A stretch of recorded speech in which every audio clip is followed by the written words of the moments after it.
नमस्कार दोस्तों, स्वागत है आपका प्रतियोगिता दर्पण में। मैं हूं प्रशांत। आज हम बात करने जा रहे हैं NHAI's सस्टेनेबिलिटी रिपोर्ट के बारे में।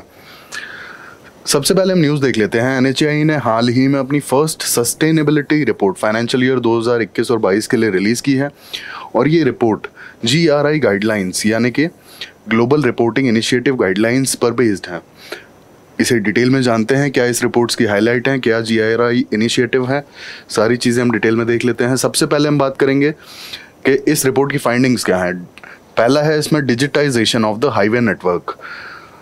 अब NHAI ने हाल फिलहाल में डेटा लेक टूल डेवलप किया है अपने हाईवे नेटवर्क को डिजिटाइज करने के लिए और मेंटेन करने के लिए।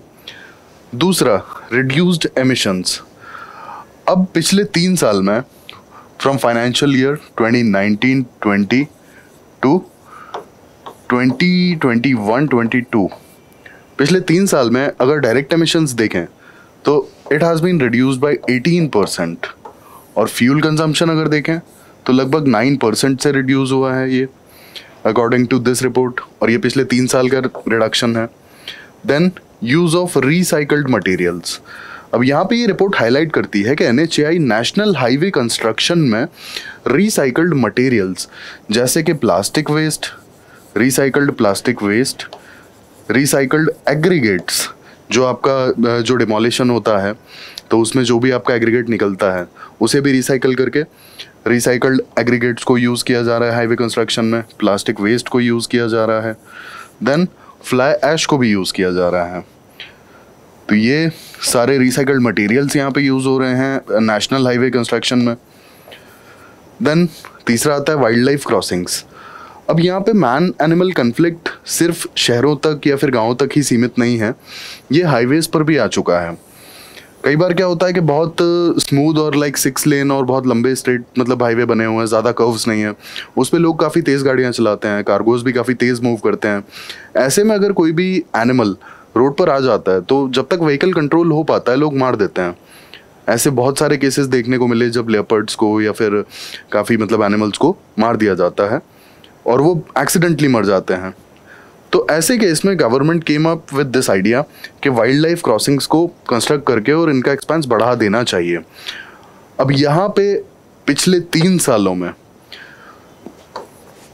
100 से भी ज़्यादा वाइल्ड लाइफ क्रॉसिंग्स बने हैं। अब बेसिकली वाइल्ड लाइफ क्रॉसिंग होता क्या है, आपके ये 2 पर्टिकुलर एरियाज़ हैं और ये वाइल्ड लाइफ का ही आपका जो एरिया है, कुछ भी हो सकता है, नेशनल पार्क हो सकता है, नॉर्मल फॉरेस्ट हो सकता है, और बीच में से आपका ये हाईवे निकल रहा है। तो अब ये होता क्या है कि ये हाईवे ने इन दोनों एरियाज़ को सेग्रीगेट कर दिया, अलग कर दिया, इन फॉरेस्ट को बीच में से कट ऑफ कर दिया एक तरीके से। अब यहाँ पे एक तो व्हीकल्स की मूवमेंट होगी तो इस कारण से एनिमल्स का थोड़ा सा इशू रहता है आने का और रोड क्रॉस करने का। इसके बाद अगर वो कर भी लेते हैं तो कई बार एक्सीडेंट्स हो जाते हैं। फॉर दैट केस दोनों वाइल्ड लाइफ एरिया को कनेक्ट करने के लिए ब्रिज बनाए जाते हैं एंड दीज ओवर ब्रिजेस, इन्हीं को कहते हैं वाइल्ड लाइफ क्रॉसिंग्स। यहाँ पे वाइल्ड लाइफ, जितनी भी वाइल्ड लाइफ है, जितने भी एनिमल्स हैं, वो ईजिली इस फॉरेस्ट से और इस तरफ मूव कर सकते हैं बड़े ईजिली। उन्हें वाया रोड जाने की ज़रूरत नहीं है। वाइल्ड लाइफ क्रॉसिंग्स इसलिए ज़्यादा इम्पॉर्टेंट है। और प्लस आजकल जैसे एक्सप्रेसवे का भी कंसर्न बढ़ता चला जा रहा है और हाईवेज़ की जो एवरेज स्पीड लिमिट है वो भी बढ़ती चली जा रही है। रीज़न भी 6 लेन या फिर 8 लेन हाईवेज़ बन रहे हैं। इसके साथ ही जो कर्व्स हैं, तो NHAI खुद कोशिश करता है कि इस तरीके के कर्व्स हाईवेज़ पर ना आए जहाँ पर देखने में कोई इशू हो, या इस तरीके का कोई ऐसा मोड़, अंधा मोड़ जिसे हम कहते हैं, कि इस तरीके का कोई मोड़ आए जहाँ पर एक्सीडेंट की प्रोबेबिलिटी बहुत ज़्यादा हो। NHAI कोशिश करता है कि हाईवेज़ लगभग स्ट्रेट हों, बहुत ज़्यादा डेडली कर्व्स ना हों, अपार्ट फ्रॉम माउंटेन्स जहाँ पे हेयरपिन टर्न्स और ये सब बहुत कॉमन है। हम नॉर्मल एरियाज़ की, प्लेन्स की बात कर रहे हैं। और आजकल तो अगर आप देखेंगे तो कश्मीर में भी जो हाईवे कंस्ट्रक्शन हो रही है उसमें इतनी ज़्यादा कटिंग और फिलिंग होती है कि वहाँ पे हेयरपिन बेंड्स और इस तरीके के जो बेंड्स हैं, टर्न्स हैं, या फिर बहुत डेडली जो कर्व्स हैं, वो नहीं प्रोवाइड किए जा रहे हैं। तो NHAI का मेन कंसर्न यही रहता है कि ट्रैफिक की स्पीड भी बढ़ जाए, फ्यूल एफिशिएंसी भी बढ़ जाए, फ्यूल कंजम्पशन भी कम हो। इन दैट केस जो ये डेडली कर्व्स हैं या फिर बहुत ज़्यादा डेडली बेंड्स हैं, ये हाईवेज में नहीं दिए जा रहे हैं। इन दैट केस आप समझ सकते हैं कि व्हीकल्स की स्पीड कितनी हो सकती है। वो भले ही एक्सप्रेसवे ना हो, बट व्हीकल्स की स्पीड बहुत ज़्यादा हो सकती है, और ऐसे में वाइल्ड लाइफ एनिमल्स खतरे में रहेंगे ही रहेंगे अगर वो रोड क्रॉस करते हैं तो। That's how wild life crossings helpful है काफ़ी ज़्यादा वाइल्ड लाइफ को सेव करने के लिए। तीसरी चीज़ इस रिपोर्ट में हाईलाइट की गई कि प्लांटेशन, नेशनल हाईवेज के अलोंग प्लांटेशन ऑलमोस्ट 2 करोड़ से भी ज़्यादा प्लांट्स लगाए गए हैं। अब इन प्लांट्स का बेसिकली रोल क्या होता है? ये प्लांट्स जो व्हीकल से एमिशन होती है उसे ऑफसेट करने में काफ़ी काम आते हैं। Offsetting the pollution of the vehicles on the national highways काफ़ी हेल्पफुल होते हैं, वो जो एमिशन है, वो जो पोल्यूशन है, उसे कर्ब करने में। दूसरा, एक और ख़ास बात होती है प्लांटेशन की कि अगर नेशनल हाईवेज के आसपास प्लांटेशन होता है तो इससे नॉइज़ पोल्यूशन भी कम होता है व्हीकल्स का। एंड लास्टली, एक आप देखेंगे बहुत नॉर्मल चीज़, हालांकि ये जो डिवाइडर होता है, डिवाइडर आपका ये एक लेन हो गई, ये दूसरी लेन हो गई, बीच में जो डिवाइडर है इसमें भी प्लांट्स लगाए जाते हैं। हालांकि बहुत ज़्यादा लंबे प्लांट्स नहीं होते हैं, उनकी हाइट काफ़ी कम होती है और छोटे छोटे प्लांट्स होते हैं। इसका एक जो बेनिफिट होता है, रात के समय में जब आप चलते हैं तो अगर आप इस डायरेक्शन में जा रहे हैं और सामने से कोई व्हीकल आ रहा है, तो अगर ये हाई बीम पे अपनी व्हीकल चला रहा है तो आपकी आंखों में वो लाइट लगेगी। इन दैट केस कई बार एक्सीडेंट होने के चांसेस ज़्यादा होते हैं क्योंकि कुछ दिख नहीं पाता है। तो ये वाले जो सेंटर में डिवाइडर में जो प्लांट्स होते हैं, ये इस डायरेक्ट लाइट को रोक देते हैं, ऑब्स्ट्रक्ट कर देते हैं, और आप इजीली ट्रैवल करते चले जाते हैं, आपकी आंखों में सामने से आ रहे व्हीकल की लाइट नहीं लगेगी। तो यहाँ पर भी एक्सीडेंटल प्रोबेबिलिटी कम हो जाती है प्लांटेशन की वजह से।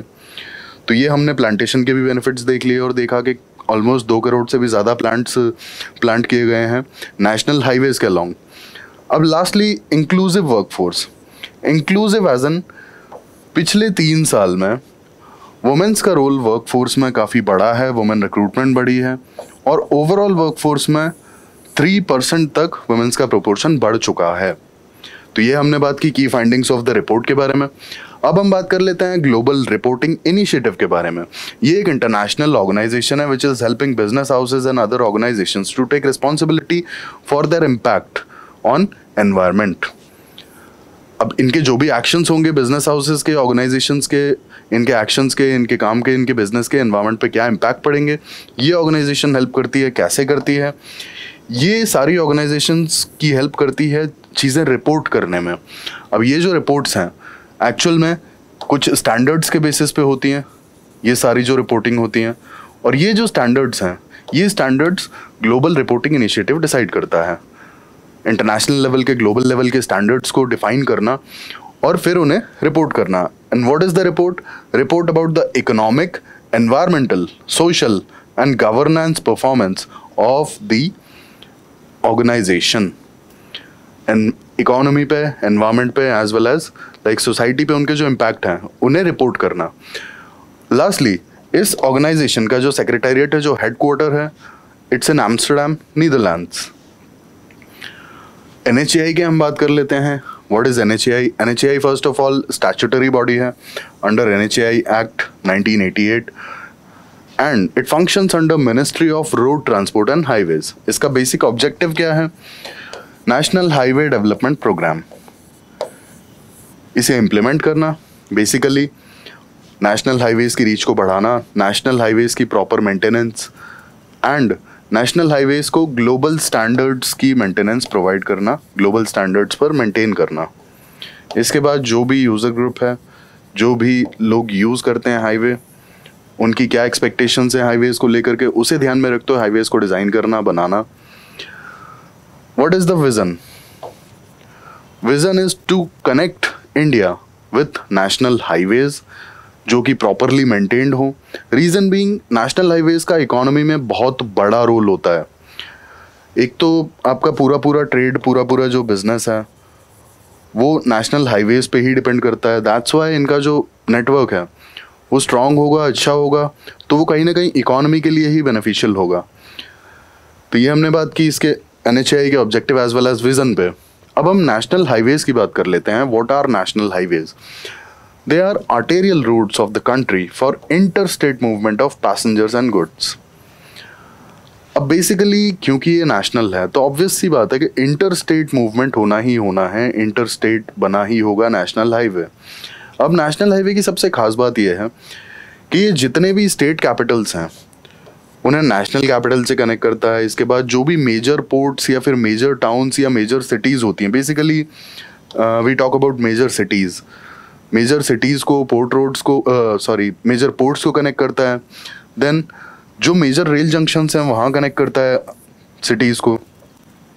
Lastly it connects the major cities with border roads as well as foreign highways.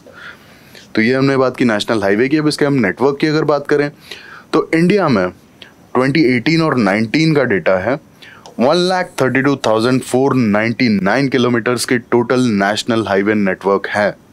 इतने नेशनल हाईवेज इतनी लेंथ के नेशनल हाईवेज इंडिया में 2018-19 तक हैं। और ये जो है नेशनल हाईवेज की length, it constitutes around 2% of the total road network of the country. मतलब पूरे इंडिया में जितनी रोड्स है ना, जितनी रोड्स की लेंथ है, including state highways and the like major district roads and the village roads, उसका सिर्फ 2% हिस्सा ही नेशनल हाईवेज कॉन्स्टिट्यूट करता है। लेकिन इसकी इंपॉर्टेंस आप ऐसे समझिए कि it constitutes only 2% of the total road network, but it carries almost 40% of the total traffic. 40% जो टोटल ट्रैफिक है इंडिया का, उसका 40% सिर्फ और सिर्फ नेशनल हाईवेज पर चलता है। तो ये आपने इसकी इंपॉर्टेंस देख ली। आपने देखा कि कितनी लेंथ का नेशनल हाईवे अभी तक बना हुआ है। NHAI के रोल पर हमने बात की, GRI स्टैंडर्ड्स पे हमने बात की, और सस्टेनेबिलिटी रिपोर्ट की हाइलाइट्स को देखा। ऐसे ही इन्फॉर्मेटिव वीडियोस के लिए हमारे साथ जुड़े रहिए। Thank you, thanks for watching.